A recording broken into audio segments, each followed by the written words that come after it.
नमः पार्वती पतये हर हर महादेव हर అవధూత చింతన శ్రీ గురుదేవ దత్త.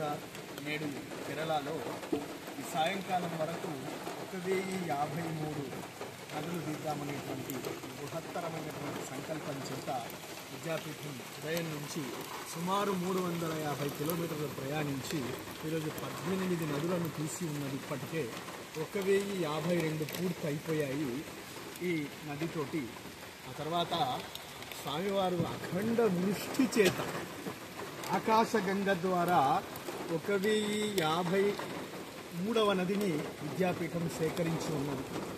అత్యంత వైభవోపేతంగా ఈ మహోత్సవం జరిగిందనడానికి నిదర్శనం పరమాత్మ సుదృష్టి కురిపించడం.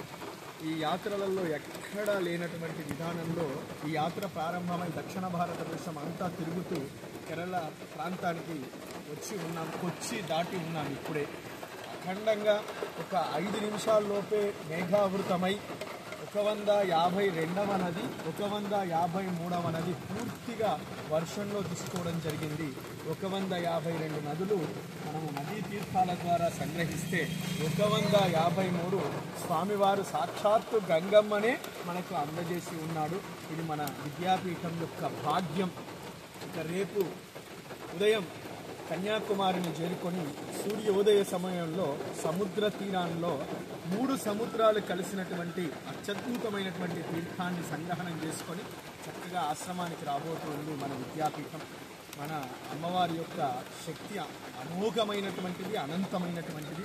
మన సంకల్పము సాక్షాత్ ఈశ్వర సంకల్పం కాబట్టి ఈ చిట్ట చివరగా తన జటాజుటములో ఉన్నటువంటి గంగమ్మను మనకు విడిచి ఆకాశగంగా తీర్థాన్ని మనకు అందజేశాడు స్వామివారు. ఇటువంటి పరిపూర్ణమైనటువంటి కృప మన ఆశ్రమం మీద స్వామివారిది. ఇక ఎల్లప్పటికీ ఇట్లనే అన్ని కార్యక్రమాలకు స్వామివారి పరిపూర్ణమైనటువంటి ఆశయ అనుగ్రహణాన్ని మనకు అందజేస్తూ ఉన్నారు. పరమ సంతోషంగా ఈ ఆకాశగంగా తీర్థాన్ని సేకరణ చేసింది మన విద్యాపీఠం. విద్యాపీఠానికి జయోస్తు. హర నమః పార్వతీ పతయే హర హర మహాదేవ హర.